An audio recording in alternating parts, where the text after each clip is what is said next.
If you want to pinpoint a development in the world which is affecting all people in the world, it is the rise of China. It's so spectacular and so huge, and it involves so many aspects of our economies. What images have we been projecting onto China throughout the ages? And how did they view us, the barbarians who headed for their shores in droves in the 19th century? The superiority complex I encountered on both sides is something that continues to define both parties to this day.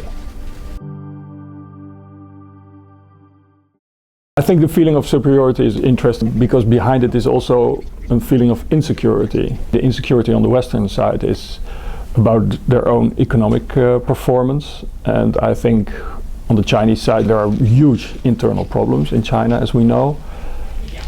Corruption is one of them. Also, of course, the environment. If you take air pollution, if you take water pollution, plus the lack of water, I mean, these are very serious problems which might affect Chinese growth in the years to come.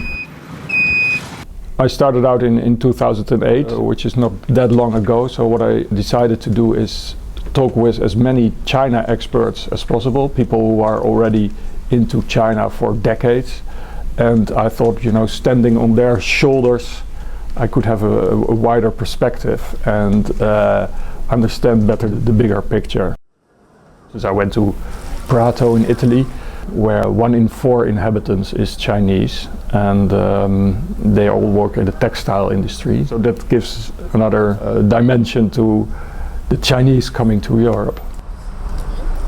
Europe is a difficult and mature market for Chinese investors, and it's difficult to enter the market. It's not growing very fast. They are used to fast growth. They also face a lot of regulations which they are not used to in their own country.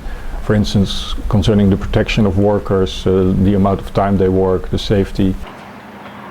If there's one thing which raises concern with people in Europe, then it's the relationship of China with Africa. The interest is first of all commodities which are there and which China is lacking for a large part. And then of course there is just a trade interest, doing business. It's a huge market, it's also a growing market. And I think China sees this and wants to establish a relationship with all parts of the world.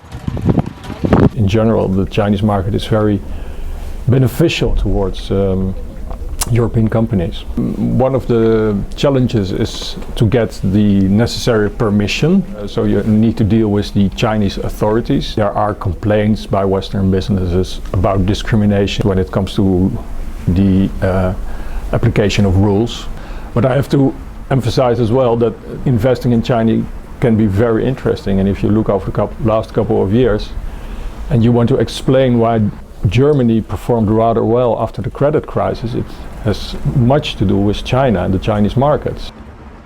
We in the West tend to think that our values are the best values and our political system is the best, or at least compared to the others. So we are truly convinced of that, and on the other hand you have the Chinese who are truly convinced that their civilization, 5,000-year-old, is unique and it's standing sort of apart from the rest of the world. And this makes for a quite difficult dialogue between two parties who think that they are superior to the other.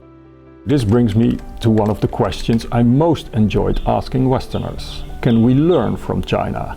The cultivation of a relationship of trust goes hand in hand with respect and appreciation of the other's ways. The willingness to learn is a good test case. The silence that often followed my question said a lot about the sense of superiority that plagues us in the West still.